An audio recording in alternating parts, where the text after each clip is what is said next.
Rwan ar S4C Pawb o'i Farn sydd ar gael efo cyfieithiad Saesneg ar y botwm coch. For an English translation on this lively debate programme now, just press the red button if you're watching us on Sky Plus, Freeview or Virgin Media. And if you have a TiVo or Sky Q box, access settings and use the audio selection option. Any problems? Please contact our viewers hotline. Mae Rygbi Cymru mewn Argyfwng. Heno fe fyddwn ni'n clywed pam ac yn gofyn oes na atebion.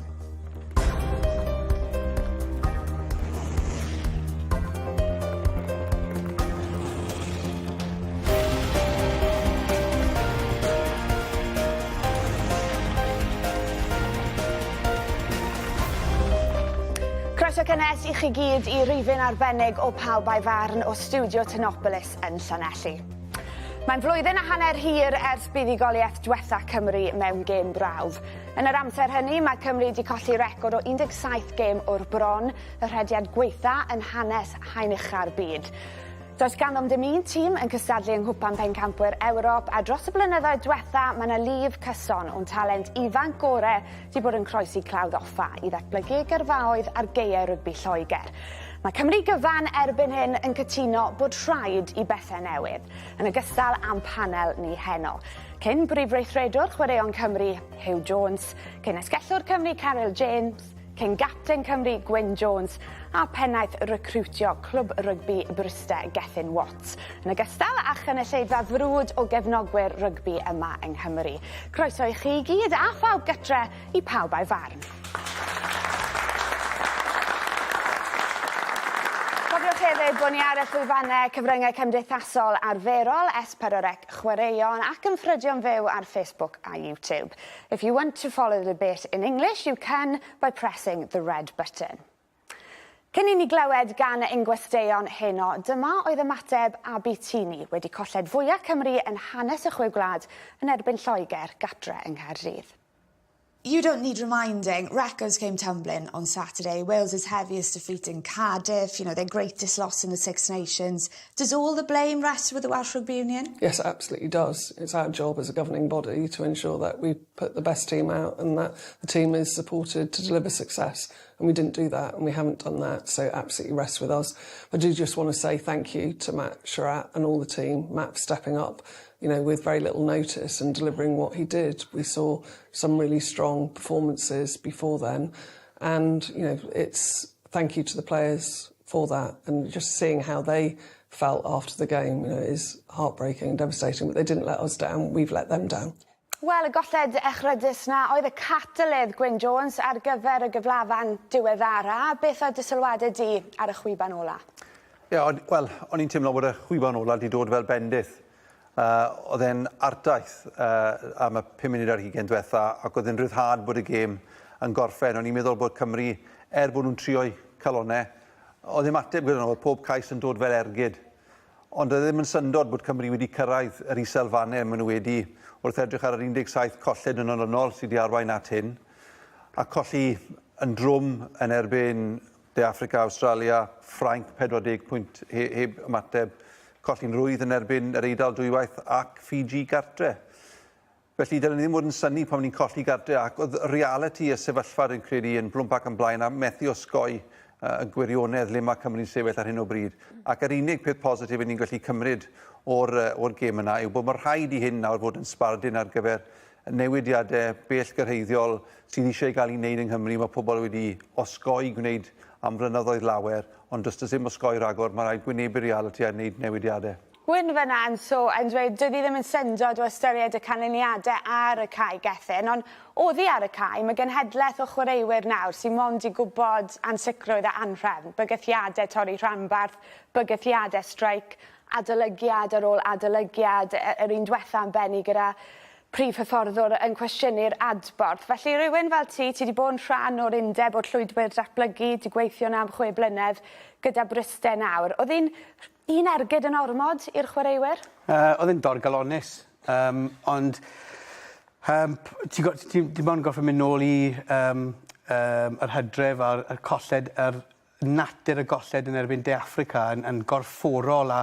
y natur o'r ffordd i ni wedi colli'r gemau, mae hwnna'n dorcolonus hefyd ac mae'r solutions i gael nhw'n well, maen nhw'n bethau hir dymor ac pam ti'n edrych dros y 10 mlynedd diwetha, mae'r diffyg cysondeb yn y llwybr datblygu a rygbi yng Nghymru yn gyfan gwbl. Dyna un o'r problemau mwyaf yw'r diffyg cysondeb. Ond mae rhaid i pawb nawr torchi llewis, edrych mlaen, a mae'r scrutiny ar bob penderfyniad, bob ceiniog sy'n mynd i gael ei wario nawr ymlaen yn holl bwysig. Mae'r scrutiny yna a mae'r chwydd wydr yn amlwg. A dewn ni mlaen a newn ni drafod hyn o y llwybr datblygu, gêm y menywod, ariannu rhanbarthau. Ond Carol, ni'n dechrau gyda tîm y dynion oherwydd, fe wedodd Undeb Rygbi Lloegr wythnos ma bod 80% o'i cyllid nhw yn dod yn cael ei gyrru gan gynnal geme'r dynion yn Twickenham. Felly, os ni yn cael cyfnod estynedig o canlyniadau gweld, mae'n cael effaith ar bob lefel, ar drocynnau, ar noddwyr, a'n dy rôl di fel athrawes ar diddordeb y genhedlaeth nesaf. Wel, wrth gwrs bod achos rygbi yw ein gêm ni, a mae'n hunaniaeth cryf iawn gyda ni. Ni wedi cael gymaint o lwyddiant dros y blynyddoedd, a mae hwn wedi dod yn ergyd. Achos mae balchder mawr da ni dros rygbi yng Nghymru, a'i gweld y tîm cenedlaethol yn perfformio mor wael, a chlywed swing low, yn hatseinio rownd ein stadiwm ni, mae'n rhywbeth fi byth eisiau profi eto. So sut i ni'n mynd i gael pobl trwy'r drysau, sut i ni'n mynd i gael y gefnogaeth yn ôl gan y cyhoedd, a sut i ni'n gallu ysbrydoli plant ifanc ni, i eisiau chwarae rygbi dros ein gwlad, mae fe yn concern. Hyw, falch i gael arbenigedd llywodraethol di ar y panel hyn o ma. Be oedd dy ymateb di, nid yn unig i'r golled, ond i ymateb yr undeb wedi'r golled? I ddechrau, oedd e'n drist iawn fel pawb arall syth ar ôl y gêm. Ond erbyn nos Sul a bore dydd Llun, oedd e'n wyllt. Oherwydd cefais galwad gyda BBC yn gofyn i mi fynd ar frecwest ar fore dydd Llun. Ac mi wrthod yn y dechrau. Oedd e'n eisiau sôn am y gêm, oedd e'n eisiau meddwl amdan y peth. Ond be yn nhw ddeud oedd neb o Undeb Rygbi Cymru ar gael ac yr ei hynny'n walltiau.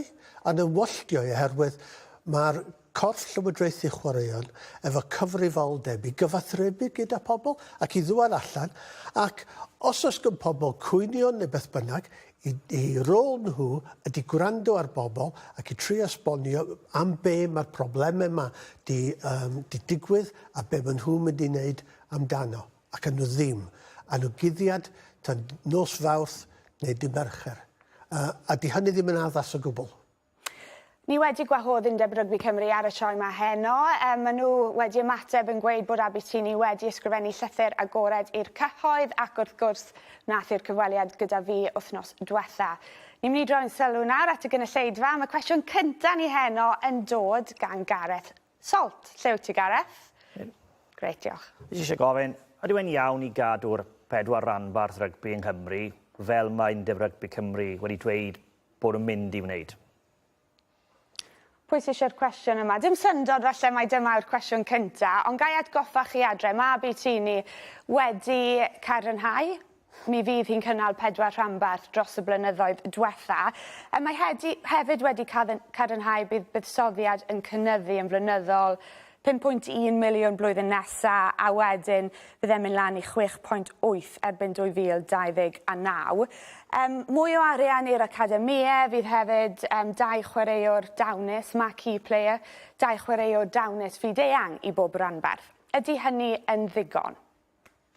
Hugh Jones. Na di ddim yn y marn ni. Di ddim digon o gwbl. Oherwydd pan dyn ni'n cymharu y faint mae'r carfannau yn mynd i gael 6.8 mewn 5 mlynedd o amser. Mae gwledydd fel yr Alban yn barod ar rhywbeth fel 8 miliwn. Mae Ffrainc yn edrych ar bron i 15 miliwn i rhai o'r clybiau. Mae Iwerddon yn wedi Leinster ar o leia 10 miliwn. Dyn ni ddim yn mynd i gallu cystadlu yn erbyn tîmoedd fel hynny mewn pencampwriau Ewrop. os ydyn ni ar y ffigwr hynny. Rhaid i bethau newid a rhaid i'r undeb edrych ar i blaenoriaethau nhw eu hunain. Pan dyn ni'n edrych ar yr undeb, yn gyfartaledd, mae'r swydd, bob swydd yn yr undeb yn costio rhywbeth fel 530,000 o bunnoedd. Mae hynny'n andros o swm. A maen nhw'n cyflogi 344 o unigolion. Rhaid nhw edrych ar y ffordd maen nhw'n rhedeg eu hunain a'i blaenoriaethau. Y blaenoriaeth ddylai fod y tîmau proffesiynol a'r academïau a menywod, ddim yr corff llywodraethu chwaraeon eu hunain. Os oes nhw'n hyd yn oed gwneud toriad o rhywbeth fel 10% yn ei gwariant eu hunain ar cyflogau unigolion, fes ni'n edrych ar rhywbeth fel 2 miliwn o bunnoedd i gael i fuddsoddi i fewn i'r gemau proffesiynol ac i helpu ddatblygu y rygbi yng Nghymru. So mae gynnon nhw her mawr yn y marn ni, a hefyd, hyd yn oed os oes nhw'n gwneud y newidiadau hynny, hefyd, dwi'n meddwl bod nhw'n gorfod edrych ar torri lawr yr hanbarth i dri. Does gynnon ni ddim digon o chwaraewyr proffesiynol o'r safon iawn, a fyswn llon gwell buddsoddi'r arian i fewn i 3 tîm, ddim 4. Pan o'ch chi'n sôn am aelodau staff yr undeb, 53,000 ar gyfer taledd mae pob eiliad yn costio. I fynd nôl at trafodaeth y rhanbarthau, chymryd, ddyfynu rhywun fel David Butters cyn parchenog y dreigiau. Bydde fe'n gweud, o'ch chi'n edrych i dyfu busnes Caryl, chi ddim yn cael gwared ag adran. A bydde rhai yn gweud, ydyn ni ar hyn o bryd yn gwybod be mae'n edrych fel yng Nghymru pan mae'r undeb yn cael ei redeg fel busnes go iawn. Ni'n gwybod yn sgil adolygiad raffeti, doedd y sgiliau priodol ddim yna blynyddoedd yn ôl i redeg busnes. Ydyn ni'n gwybod be mae'n edrych fel yng Nghymru i weld rhanbarthau yn cael eu buddsoddi'n iawn? Os angen rhoi cyfle, beth yw dy farn di? Mae'n anodd ateb. Dwi'n meddwl bod angen rhoi'r cyfle. Mae gyda ni bwrdd newydd, mae angen rhoi'r amser i nhw. Os ydyn nhw'n meddwl bod modd rhedeg 4 rhanbarth, a maen nhw wedi wneud i cyfrifon gywir, mae rhaid bod ffordd, achos yn bersonol fel fan, sy'n nhw'n gweud, reit, ni'n colli'r scarlet, bydde hwnna'n torri calon fi, achos fi wedi chwarae'r scarlet ar hyd fy mynyddoedd chwarae. A fel fan, fi'n meddwl, nhw yw'r rhanddeiliaid pwysicaf ni yn fewn y gêm. Mae eisiau ni cadw yn cefnogwyr ni. So os ni'n colli'r rhanbarth, ni'n colli miloedd o gefnogwyr.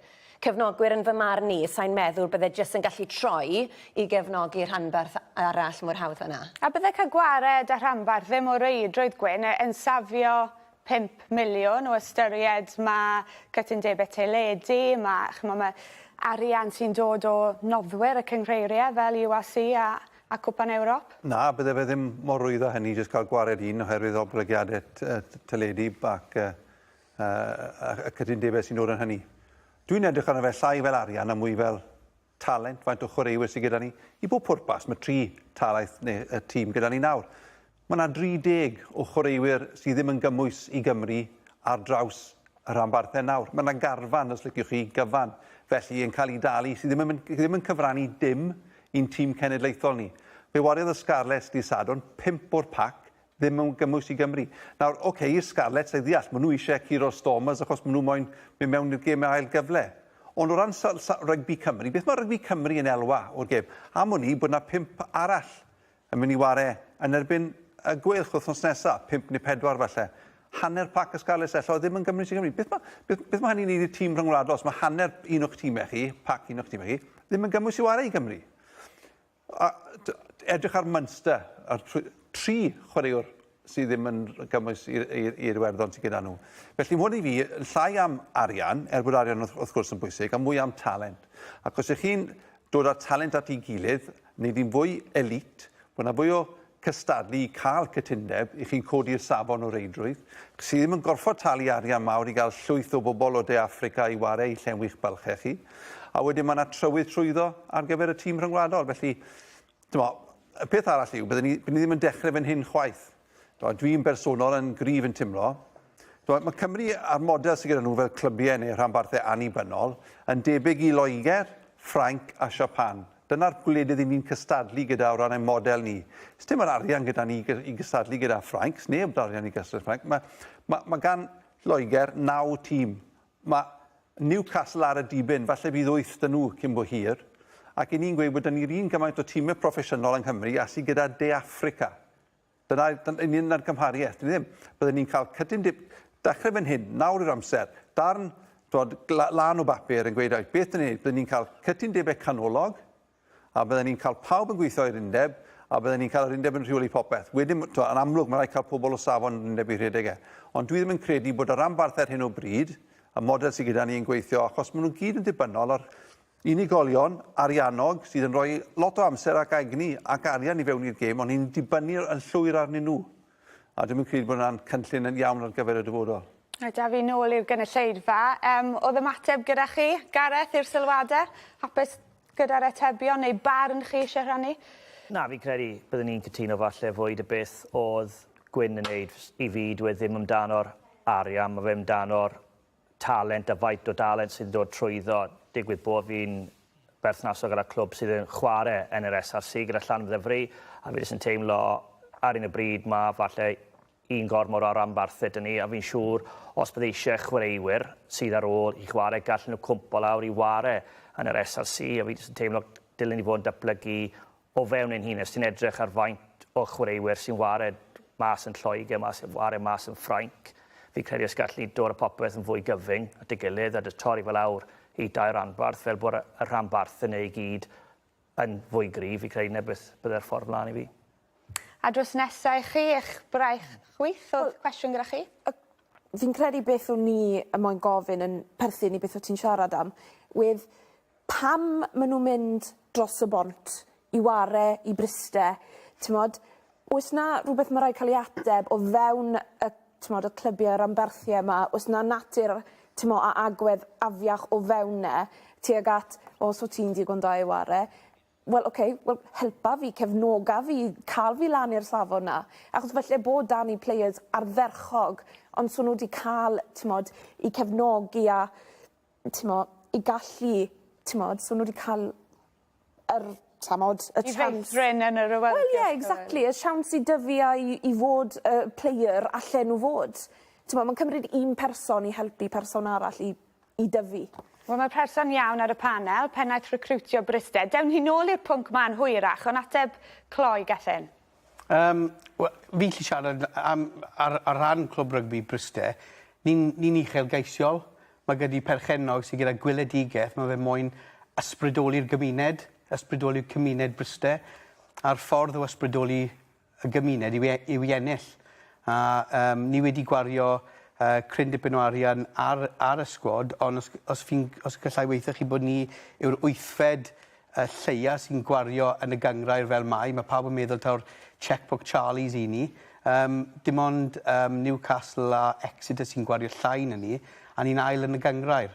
Mae'r darpariaeth sydd gyda ni, ni wedi buddsoddi yn yr academi, ni wedi buddsoddi yn y ffordd ni'n datblygu talent, a bod ni'n ffeindio talent, a mae fforddwr ffantastig gyda ni hefyd, a ni wedi buddsoddi yn y staff. Ac os ti'n moyn dylanwadu ar chwaraewyr, ti'n gorfod cael y staff gorau. Ti'n gallu cael cyflesterau ffantastig, o staff gwael, ti ddim yn mynd i ddatblygu chwaraewyr. Y peth mwyaf pwysig i fi yw i cael staff da, buddsoddi yn staff, a mae gymaint yn gallu gwella o hynny. Nes i sôn am amgylchedd awyrgylch, jyst yn gloi Gethin, right? Ni'n edrych ar rhanbarthau Cymru. Pan mae 23 o chwaraewyr gorau nhw ar y cae, maen nhw yn gystadleuol. Fe gyrraeddodd y gwelch y gemau ail gyfle llynedd. Ond yn ymarferol, Be mae wir yn edrych fel ar hyn o bryd yng Nghymru, achos chymod gyfarsialedd, natur rygbi, mae anafiadau, mae ffenestri rhyngwladol ac ati. Ti'n gallu... Ie, fi'n teimlo... Pam ti'n edrych ar y gwaith yma, yn enwedig bobl fel Mark Jones wedi gwneud, mae wedi troi fortunes y gweilch enghraifft. Mae'n fforddwr ffantastig.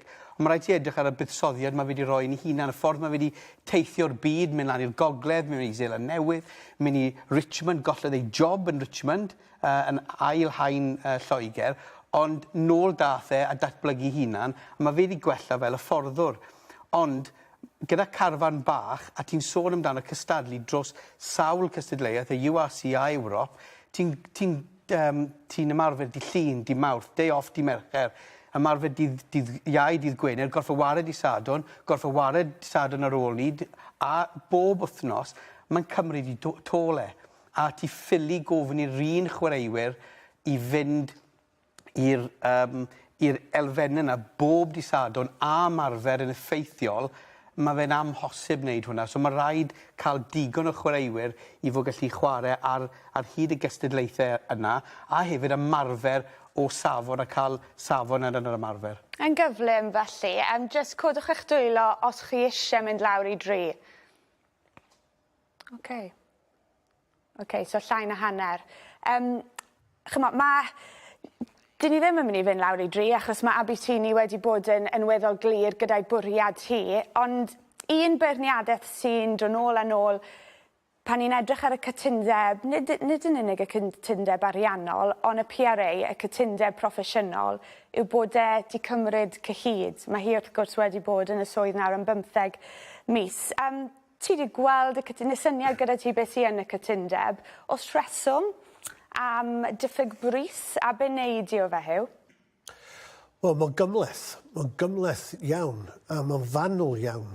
A dyna'r broblem fwyaf gyda'r PRA yma. Un o'r pethau sy'n drist iawn i mi ydy'r ffaith bod y ddogfen heb newid dros 15 mlynedd, rhywbeth felly. Oedd e'n disgwyl gyda bwrdd newydd yn dod i fewn, prif weithredwr newydd yn dod i fewn. Fos nhw'n edrych ar y cytundeb a'r berthynas gyda'r rhanbarthau yn hollol wahanol, ond yn y heb, maen nhw wedi cymryd y cytundeb a jyst wneud newid bach a newid manwl yn y cytundeb ei hun. Dwi'n tueddu i feddwl pan dwi'n edrych ar y cytundeb bod o rhywbeth fel rhyw foi yn gofyn i'w gariad. Cyn i ni briodi, dwi'n meddwl fes yn syniad arwyddo rhyw fath o prenuptial agreement. A ar wahân i just sôn am y maint o arian sy'n mynd i gael ei ddosbarthu rhwngthyn nhw pan wnaeth nhw gael ysgariad. Fysa'r y ddogfen ma'n dweud, wel, dwi'n disgwyl i ti goginio i mi a'r bwyd ar y bwrdd erbyn 7 o'r gloch. Dwi'n disgwyl i ti lanhau'r tŷ, a dy ti ddim yn glanhau'r tŷ, dwi'n mynd i dorri yn ôl ar dy bres pocket ti i gael rhywun arall i ddod i fewn i wneud y job i ti. A mae lon tebyg i hynny. Ac wrth gwrs, pan ysgyd ti rhywbeth manwl fel hynny, dwi ddim yn creu hyder rhwng y ddau gorff. A mae hynny'n drist iawn. A dwi'n siŵr nawn ni ddwad arni mewn munud neu ddwy a sôn am y pwysigrwydd o'r berthynas rhwng tîmau proffesiynol ac Undeb Rygbi Cymru a'r diwylliant rhwngthyn nhw. Rhaid cael hyder rhwngthyn nhw ac heb hyder sydd ddim yn mynd i fod y cydweithrediad sydd eisiau i symud ymlaen. Bydden nhw'n gweud bod nhw wedi gwneud newidiadau, bod nhw yn buddsoddi, a bod nhw hefyd yn rhoi sicrwydd i'r rhanbarthau. Doedd hynny ddim hynna yn gynt. Fydd y rhanbarthau o leia nawr yn gwybod dyma'n union beth sydd gyda ni am y 4 blynedd nesaf. Ydy, fel bopeth, mae'n bwysig bod rhoi cydbwysedd o'r hwnna. Mae'n elfennau da ynddo, mae'n ddau elfen da iawn. Un ydy'r ffaith bod dros y 3 blynedd fydd y clybiau gwybod eu cyllideb, ac oedd hynny ddim yn bodoli o blaen. Hefyd, mae'r undeb wedi cymryd y Covid loan gan yr rhanbarthau. A mae hynny'n bwysig iawn ynglyn â gwneud yn siŵr bod ne fwy o arian yn yr rhanbarthau. Rwan, fysa lond o bobl yn dadle bod hynny, ddylai bod hynny heb gael ei roi arnyn nhw yn y lle cyntaf. Ond y peth ydy, rhaid ni groesawu'r ffaith bod yr undeb wedi gymryd o'n dôl a bod nhw'n mynd i roi hynny ar llyfrau hunain. A mae'n bwysig, jyst atgoffa chi gyd, dwi ddim wedi cael ei arwyddo to, ond ni yn disgwyl lawnsiad o ryw fath dros yr wythnosau nesaf. Reit, ar ôl yr egwl, mi fyddwn ni yn trafod gêm y menywod, sut i gadw gafel ar datblygu ein chwaraewyr ifanc yma yng Nghymru, a pherthynas y gêm gyda'r cefnogwyr. Peidiwch mynd ymhell.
nôl i Argyfwng Rygbi Cymru, Pawb a'i Farn. Ni'n mi droi'n sylw nawr i gêm y menywod, sy'n mynnu mwy o sylw eleni gan fod hi'n flwyddyn cwpan byd. Yn ei strategaeth Cymru'n 1 y flwyddyn diwetha, y nod yw i fod yn gyson yn cystadlu yn 5 ucha'r byd erbyn 2029. A dwi'n mynd i droi'n sylw nawr at Caryl, ac yn bod ni'n trafod y lefelau is, gadewch i ni ddechrau gyda tîm cenedlaethol y menywod. Llwy bren llynedd, ond yn y cyfanser, maen nhw wedi penodi ei dyn. Siôn Lynn, ymgeisydd cryfan ôl bob sôn. A mae'n bwysig bod nhw wedi wneud ni mewn blwyddyn cwpan byd, achos maen nhw yn nawr, maen nhw'n chaso gwledydd eraill, o'r undeb eraill, yn dyn nhw. Ydyn, chymod, a ni wedi cael prif hyfforddwr nawr. Dwi'n gwybod bod y merched a llawer iawn o barch ato fe. Lot ohonyn nhw'n chwarae o dane yng Nghaerloyw ac wedi ennill cwpan yr uwch gyngrair. A maen nhw'n clodfori fe gymaint yn siarad mor uchel amdano fe. A ges i sgwrs hyfryd gyda fe dros y penwythnos lan yng Nghaeredin. A mae fe'n ddyn sy'n edrych fel bod e wrth i bodd, chymod, yn hyfforddi tîm cenedlaethol ni. A mae'r deallusrwydd emosiynol oedd yn sgwrs ni, oedd e'n gymaint o sioc. Ti'n wedi cael hyfforddwr sy'n eisiau edrych ar ôl llesiant y menywod i ddechrau, dangos gofal iddyn nhw, dangos caredigrwydd iddyn nhw, ond ar yr un pryd yno i herio nhw i'r eithaf. A oedd hwnna jyst yn hyfryd i glywed, achos rhywbeth sa'n credu bod y menywod eriod wedi cael o'r blaen. A Gethin, jyst yn gloi, feddwl bod yr undeb yn y broses o benodi prif hyfforddwr dynion a cyfarwydd o rygbi, felly bod hynny'n dangos bod y swydd yn un atyniadol? Odi, mae'n bendant, mae fe'n un atyniadol, ond mae Siôn Lynn yn cael y gwaith achos mae fe'n hyfforddwr da, a mae fe'n ennill. A os ti'n sôn amdano gyda'r dynion hefyd, mwyn dewis y coach yna, fi wedi clywed lot yn sôn amdano, mae rhaid bod e'n cyfathrebu gyda rhanbarthau, mae hwnna'n bwysig, ond mae rhaid bod e'n ennill, a mae rhaid bod gêm gyda fe gynta sy'n gallu ennill. A unwaith mae'n gallu gwneud hwnna, mae fe wedyn yn gallu cyfathrebu yr athroniaeth na mas i'r chwaraewyr, i'r rhanbarthau ac yn y blaen. Ond yn gyntaf i gyd, mae rhaid fe fod yn fforddwr o fri gyda'r sgiliau, gyda'r gallu, gyda'r profiad, a'n gallu ysbrydoli chwaraewyr ar genedl. Rhaid, mae'n cwestiwn nesaf ni yn dod gan Cerys. Unwaith eto. Oes angen strwythyr mwy penodol, mwy ffurfiol i ddatblygu rygbi menywod yng Nghymru, ond nid jyst ni, ond i cefnogi menywod i mynd mewn i rygbi a cymryd fel career o ddifri allan nhw cael. Ie, bendant. A dros y 2 mlynedd diwetha, mae gymaint o bethau da wedi cael eu rhoi mewn yn lle. So erbyn hyn nawr, mae gyda ni Carfan Cymru dan 19 sy'n cystadlu mewn gemau Chwe Gwlad. Mae gyda ni Carfan dan 20. Mae gyda ni'r her geltaidd sy'n rhoi llwyfan i ferched ifanc i chwarae a dangos talentau nhw a datblygu a meithrin talent. A nawr, wrth gwrs, mae gyda ni cytundebau proffesiynol llawn amser. Mae hwn i gyd wedi digwydd mewn amser byr.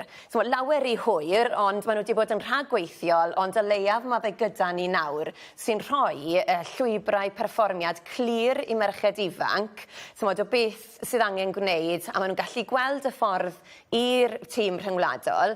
Un peth sydd yn gonsern yw beth sy'n digwydd o dan yr rheinau yna. Beth ni'n gallu wneud i sicrhau bod mwy o ferched yn chwarae rygbi. A yn bersonol, dwi'n teimlo bod rhaid cydweithio gyda undeb rygbi cyffwrdd Cymru.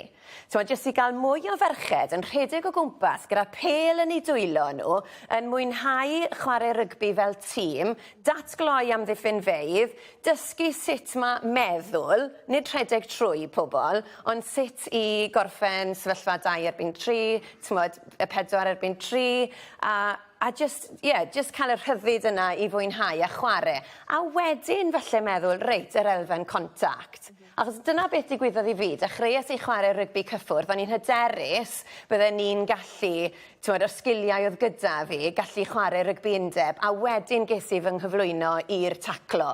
a o'n i'n dwlu arno fe. So fi'n meddwl mae rhaid cydweithio lot mwy gyda undeb rygbi cyffwrdd Cymru a hefyd dod mewn ar gêm rygbi cyffwrdd i ysgolion hefyd, achos mae fe mor hawdd i wneud. Sim eisiau lot o hyfforddiant, sim eisiau offer drud, so mae mor hawdd fi'n meddwl mae'n gyfle ni'n colli ar hyn o bryd. Fi'n gwybod y darlen gêm y menywod wedi esblygu a datblygu'n rhyfeddol. Fi sy'n rhan o pwyllgor gwaith y Tasco Watkins yn 2001 y flwyddyn 2001. Daethon ni adroddiad a mas adeg hynny sut bydde Rygbi Cymru ar undeb newid mwyn y gyfynion y gêm broffesiynol. Dwi'n yn credu oedd yna frawddeg am gêm y menwod cwilydd i ni gyd yn yr adroddiad hynny. Mae'r gêm wedi newid ymlaen. Dwi'n credu bod yr undeb nawr, gyda bach o helynt sydd wedi bod, yn cymryd y gêm y menwod o ddifri. Yr uchelgais dyle fod yw bod fel pob tîm pentre, fel pob clwb, bod nhw tîm y dynion, bod nhw tîm y menwod. Yn wario pob dissadwn. Mae yna dipyn o ffordd i fynd, ond dyle fod pob pentre felly, a bod hynny felly yn newid diwylliant y clwb os ydych ti nosadwn, bod e'n mwy gymysg nag yw hyd yn oed ar hyn o bryd. Ond dwi'n credu taw dyna'r uchelgais dyle fod, bod nhw hefyd pawb yn cyfleidio pawb o'r gymuned, nid ond y tîm y dynion. Mae cwestiwn arall gyda ni yn y rheng flaen. Carol, beth fysa ti wedi hoffi cael yn wahanol yn ystod y gyrfa di? Waw, yna gwestiwn. Gymaint o bethau. So o'n i'n chwarae yn y cyfnod amateur, gyda swydd llawn amser, a wedyn gorfod cyrraedd ymarferion gyda'r nos, tair o gwaith yr wythnos a chwarae penwythnosau. So bydde cefnogaeth ariannol wedi bod yn hyfryd, achos o'n i'n gorfod gadael fy swydd yn ddi-dal i fynd i deithio i'r Eidal neu'r Ffrainc mwyn cynrychioli fy ngwlad. So bydde hwnna wedi tynnu baich ariannol, achos wrth gwrs o'n i'n goffod talu morgais, goffod talu biliau, a o'n i ddim yn cael fy nhalu pan o'n i'n goffod gadael fy swydd. So oedd hwnna'n amser, eitha pryderus. Ond wedyn, lot fwy falle o just addysgeg dros y feitheg. Beth dylen ni fod yn bwyta pryd, a os oedd modd darparu bwyd i fi pan o'n i'n cyrraedd, fel bod fi ddim yn goffo stopo'n McDonald's ar y ffordd o gwaith i ymarfer, just i roi egni yn y corff. Gymaint o bethau, really. So, dwi'n edrych ar ble mae'r gêm wedi cyrraedd nawr i gêm y menywod, a mae fe yn gret, a bydden ni'n dwlu cael y cyfle i chwarae'n broffesiynol a jyst gallu buddsoddi popeth y ymdrech fy amser i gyd i rygbi. Ni'n sôn am cadw merched yn chwarae, cyflymu, datblygiad. Mae hefyd yn berthnasol i gêm y dynion a'r bechgyn gethyn. A i fynd nôl i gwestiwn Cerys am chwaraewyr yn gadael. Ydw yn broblem bod nhw'n gadael, ond i bai bod nhw'n dod nôl? Ni'n edrych ar tîm Danigen Cymru, a dwi'n meddwl nath y tîm Danigen rhoi bach o obeth i ni bod talent yn dod trwyddo, yn curo'r Gwyddelod, yn curo Lloegr. 1 ar 10 o'r garfan yn chwarae yn Lloegr, ond mae y capten newydd arwyddo'r dreigiau. Felly, a'r peth pwysig yw bod ni'n cadw cysylltiad? Gallai jyst wneud un pwynt, a pwysigrwydd a cryfder y Crys Coch. Dyw'r crits yma ddim yn croesi'r Bont Tafren, a maen nhw'n moyn wario Lloegr. Maen nhw'n moyn wario Gymru. Dyna'r peth mwyaf pwysig. Yn ail, mae lot yn gadael, ambell un yn gadael, achos maen nhw'n meddwl bod y darpariaeth yn well. Achos eto, fi ddim yn gallu sôn amdano beth i ni'n neud gyda ysgolion fel Clifton, Taunton ac yn y blaen. A o ysgolion private, ni hefyd yn gweithio gyda ysgolion fel SGS, Hartbury ac yn y blaen. Ond y reswm ni'n gweithio gyda nhw yw ni'n buddsoddi yn y staff, ni'n buddsoddi yn yr cyflesterau. A mae'r darlun mae hwnna'n rhoi, a'r cyfle mae hwnna'n rhoi i'r chwaraewyr, maen nhw'n gwneud penderfyniad bod nhw'n meddwl bod e'n well i fynd gros y bont. Mae'r cyfleuon yna i gael yng Nghymru. Fi'n cofio, a bydde ti'n cofio, Lauren, o ti'n part o'r prosiect nôl yn 2011, dechreuodd cyngrael ysgolion a cholegau Cymru. A reswm dechreuodd hwnna oedd i wneud siŵr bod e'n cystadlu yn erbyn yr Hartburys a'r Cliftons. So, dim pwynt cwyno amdano fe, mae eisiau cystadlu ni erbyn e. A mae ysgolion, pam chi'n edrych a beth mae Glantaf wedi wneud, beth mae Coleg Llanymddyfri wedi wneud yn ddiweddar. Pam mae fi a Gwyn yn Coleg Llanymddyfri, oedd e gyda'r ysgol gorau yng Nghymru, wel, Mrydain fawr. Mae dal ar rhestr 12 ysgolion gorau'r byd? Do, ond gwmpodd e. Yn ddiweddar? Cwmpodd, oedd y safonau wedi cwmpo, achos o'n nhw ddim wedi blaenio reithi rygbi yn yr ysgol, o'n nhw ddim wedi buddsoddi yn hyfforddi, etc. Nawr maen nhw wedi, nawr maen nhw ar ben y goeden unwaith eto. So, beth mae Undeb Rygbi Cymru wedi wneud yn ddiweddar, mae chwaraewyr wedi dod draw i Lloegr, mae bobl Richard Whiffin wedi wneud job arbennig yn cadw cyswllt gyda'r chwaraewyr yma i wneud yn siŵr bod nhw ddim yn colled i Gymru. A mae hwnna'n peth positif iawn. Reit, mae dwylo lan yn y gynulleidfa. Ewn i chi. Byddwn ni'n cyd-fynd â beth mae Gethin yn gweud. Fi'n cofio nôl pan many moons ago. Pan o'n i'n ysgol, wared ysgol ramadeg y bechgyn yn Llanelli. A ni bob disadwn yn cystadlu gyda'r Belmont Abbeys, y Wimslows, Millfield Schools. A oedd y safon, o'n i yn cystadlu'n dda iawn dyn nhw. Beth i fi'n gweld, ydych chi'n cyd-fynd bod ni wedi colli yr elfen o'r gêm yn yr ysgolion, yn wedi l'ysgol uwchradd. Mae'n iawn i weid i dynnu boes i gyd mewn un tîm i Gymru, ond pan mae 6 neu 7 ysgol eitha deilwng gyda chi sy'n yn cystadlu bob wythnos gyda'r tîmoedd yma, nad yw hwnna'n rwyddach wedyn i garfan Cymru dynnu nhw mewn. Mae hwnna'n bwyd pwysig, ond mae rhaid i chi weld fel mae'r holl beth wedi datblygu, esblygu dros y 20-30 mlynedd diwetha. Dyw cael staff rhan amser a volunteers ddim yn gweithio ragor. Mae'r reswm, mae'r Millfields a'r Cliftons a'r Hartburys, achos maen nhw'n buddsoddi yn y staff. Mae yna bobl llawn amser yn yr ysgolion yma. Dyn nhw ddim nawr yn rhan amser, dyn nhw ddim yn cael volunteers mewn i helpu. Pan ych chi'n edrych ar ysgolion y Zeeland Newydd, pan ych chi'n edrych ar y gystadleuaeth yn De Affrica, yn ysgolion fel Blackrock yn Nilyn, mae yna hyfforddwyr llawn amser, hyfforddwyr S4C llawn amser, a mae hwnna'n rhoi ymalder, frequency i'r chwaraewyr yma i ymarfer yn iawn. Achos eto, pan o'n i'n tyfu lan, oedd Gwyn yn yr ysgol hefyd, ymarfer 2 waith yr wythnos, falle nos Fawrth a nos Iau. Dyw hwnna ddim yn ddigon da ragor, achos mae fe nawr wedi symud i fod yn gêm broffesiynol, a mae rhaid cael frequency a cysondeb yn yr ymarfer yna mwyn tyfu yn gorfforol, mwyn datblygu'r sgiliau yma. A mae'r ysgolion yma, a'r rhaglenni yma, wedi bod yn academïau proffesiynol bron y bod, gyda staff proffesiynol. A dyna le mae'r buddsoddiad yn gorfod mynd, a gyda'r arian newydd yma, bydde fe'n diddorol gweld nhw'n buddsoddi yn y staff yn gyntawr. Fi'n cofio cyfweliad James Ryan y Clo ar Iwerddon, bydden ni yn Blackrock. A wedyn beth oedd y gwaniaeth rhwng wario fel disgybl yn yr ysgol a wario i Leinster, wedyn yr unig gwaniaeth oedd rhaid i mynd i ambell i wers. Yr unig gwaniaeth. O gymharu a beth oedd safonau, ymarfer, dadansoddi, ffitrwydd, bita, popeth, yr unig gwaniaeth yn gweud rhaid ambell i wers. Ond oedd y arbenigaeth, oedd y buddsoddiad, oedd popeth oedd yn cael ei wneud i baratoi gêm ar gyfer disadwn, jyst y bod yn un peth.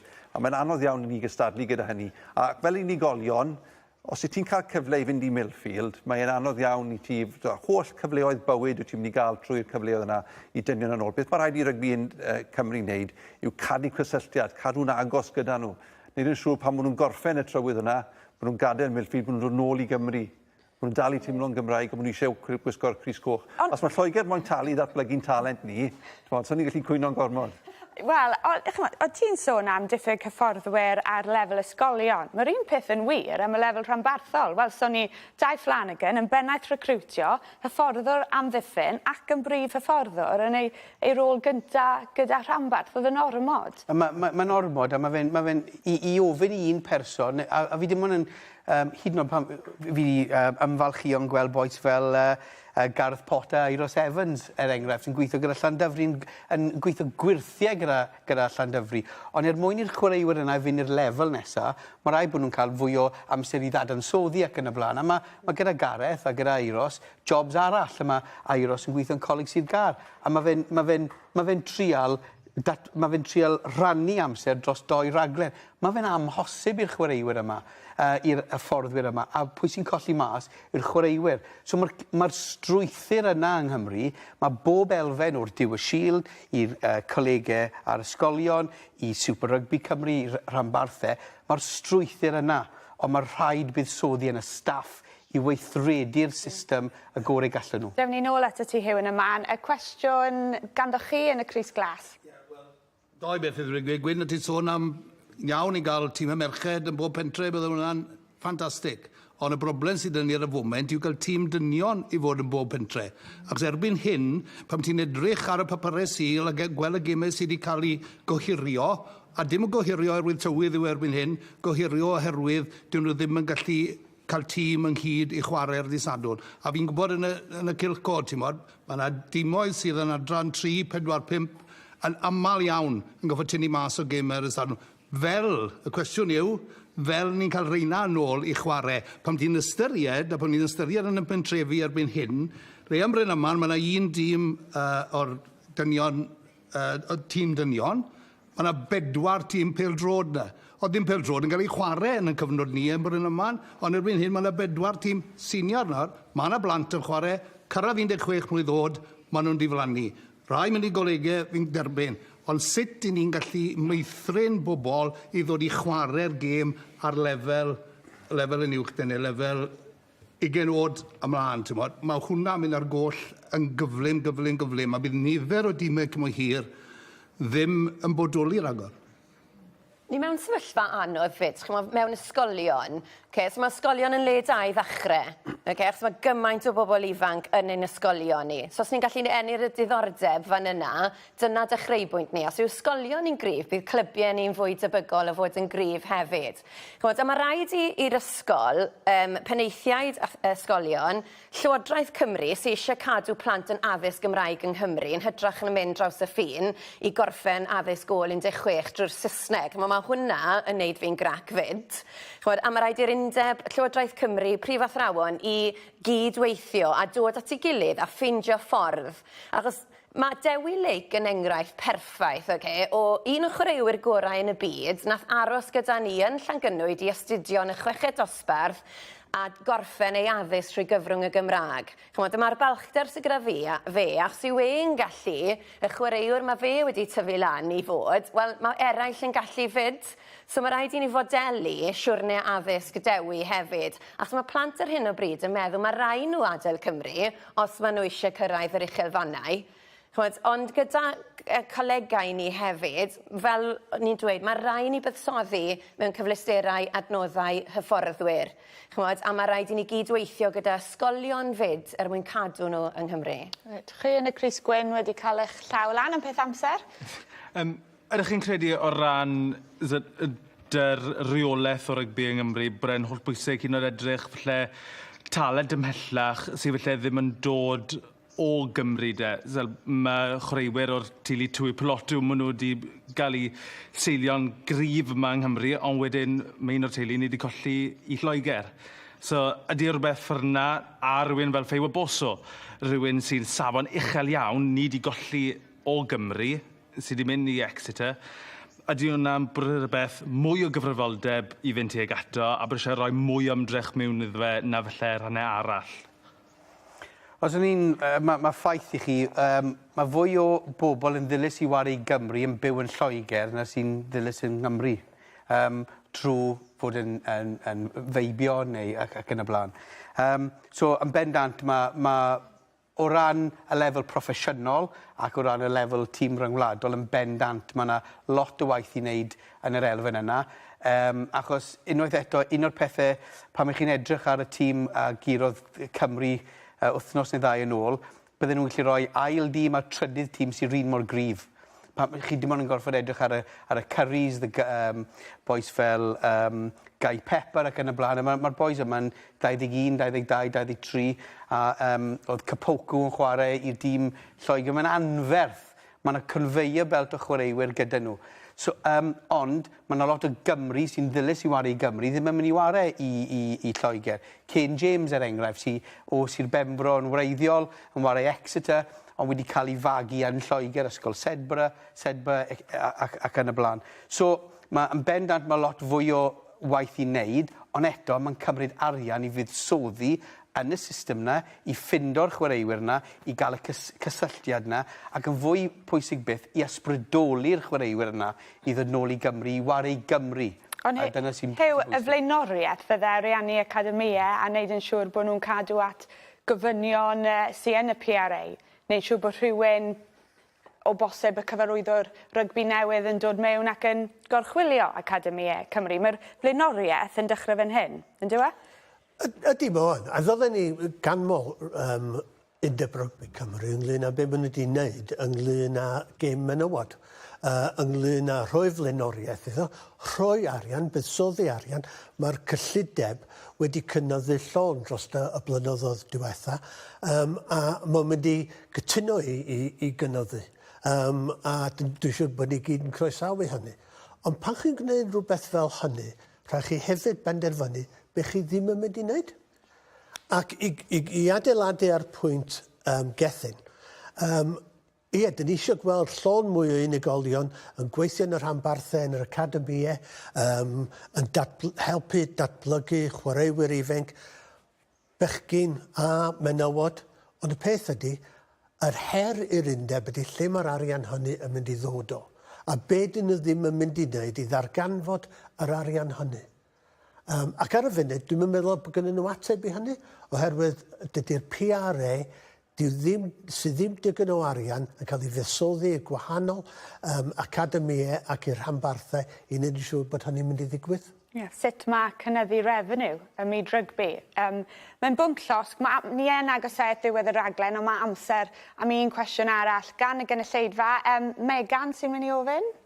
Helo, fan hyn. Haia, Megan. Ydych chi'n meddwl bod Undeb Rygbi Cymru wedi colli cysylltiad gyda'r cefnogwyr? Gwyn? Wel, mae buddigoliaethau'r peth mwyaf pwysig, ond beth sy'n rhyfedd yw gymharu rygbi gyda pêl-droed. Ac ti'n gweld yr awylgylch ar y teledu, achos dwi'n wedi bod yna, ond y bucket hats a Dafydd Iwan yn canu yma o hyd. A ti'n teimlo bod nawr gylchreddol o wir fans pêl-droed yn troi lan. Ti'n troi lan i gêm rygbi Cymru rygbi ar hyn o bryd. A mae'r mwyafrif o bobl na, dwi'n yn gwybod os faint o rygbi maen nhw'n gwylio. Maen nhw na oherwydd taw gêm Cymru yw e. Nid bod nhw'n cefnogi Cymru, ond diwrnod mas yw e. Nid cefnogwyr sydd yn watcho rygbi pob dydd Sadwrn ti'n cael y teimlad. Ac felly dwi'n credu bod yna cysylltiad wedi golli. Mae'r awylgylch yn rhywbeth pell. A wedyn dwi'n credu bod hynny'n cael ei adlewyrchu. Os oedd 70,000 o bobl yn gwylio Cymru ware, le mae nhw pam nad oes yna gêm rhyngwladol, achos os ni'n gweld nhw yn y gêm rhanbarthol, mae'r torfeidd yn fach.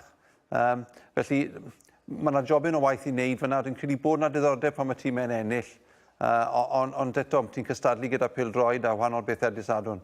A dyna le dwi'n credu, le ni wedi dysgu o pêl-droed, rhywbeth sydd yn tyfu o'r gwreiddiau, rhywbeth sydd i'r cefnogwyr i ddilyn, sy'n cael ymateb yn ytrach na trio rhoi rhywbeth mas sydd falle bach yn ffols y ti'n teimlo. Rhaid i'r undeb i wneud. Rhyw 15 eiliad yr un i grynhoi yn gloi beth yw'r flaenoriaeth, be hoffech chi newid, neu gweld y newid yn syth. Hew? Dwi eisiau gweld newidiad rhwng yr undeb a'r rhanbarthau ynglyn â diwylliant. A'r undeb yn dweud, nawn ni gymryd y cyfrifoldeb a nawn ni newid. Ac unwaith nawn ni newid, wneud hynny rhoi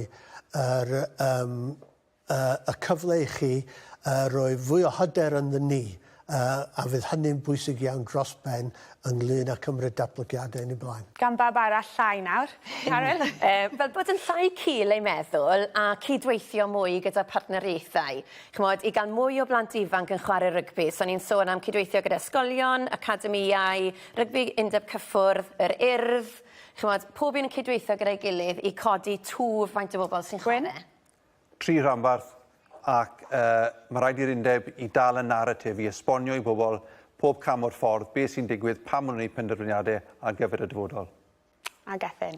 Argyhoeddi gweledigaeth am y gêm, a mae rhaid bod yn cyflwyno hwnna i'n cenedl ni, a wedyn buddsoddi yn staff sy'n gallu ysbrydoli'n cenhedlaeth nesaf ni. Right, ddim cweit yn gallu cyfri 15, ond dim ots. Dyna ni am heno. Diolch i'r panel gwych yma am rhannu ei barn ac hefyd i'r gynulleidfa fywiog yma yn y studio heno. Diolch i chi hefyd am eich cwmni gartre a chofiwch bod drafodaeth yn parhau ar y cyfryngau cymdeithasol. Fel mae heno wedi dangos, mae'n amlwg bod digon ohonom ni yma dal i boeni am ddyfodol rygbi Cymru. Mae yna chwant am newid, nawr mae angen y fframwaith a'r ffordd ymlaen. Ffordd mae rhanddeilied mwyaf gêm y cefnogwyr yn gallu dilyn. Nos da.